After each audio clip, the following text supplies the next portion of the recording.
जब भीष्म पितामह को अर्जुन ने बाणों की सैया पर लेटा दिया, तब भगवान कृष्ण आखिरी बार उनसे मिलने गए। उनको देखकर भीष्म पितामह ने अपने अंतिम शब्द में कहा, हे केशव, मुझे मेरे पिछले 10 जन्म याद है, लेकिन इसके बाद भी मैंने ऐसा क्या बड़ा अनर्थ कर दिया कि आज मुझे ये दिन देखना पड़ा। पिछले 10 जन्म में मैंने तो कोई पाप नहीं किया, तो फिर मुझे ये बाणों की सैया क्यों मिली?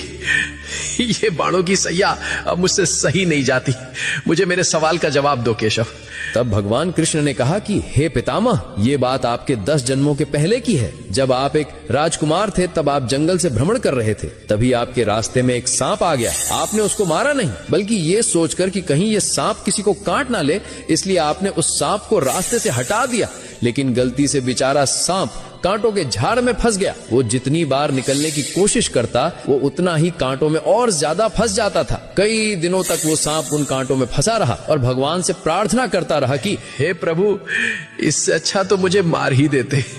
प्रभु, जिसने भी मेरे साथ ऐसा किया है, उसके साथ भी ऐसा ही करना।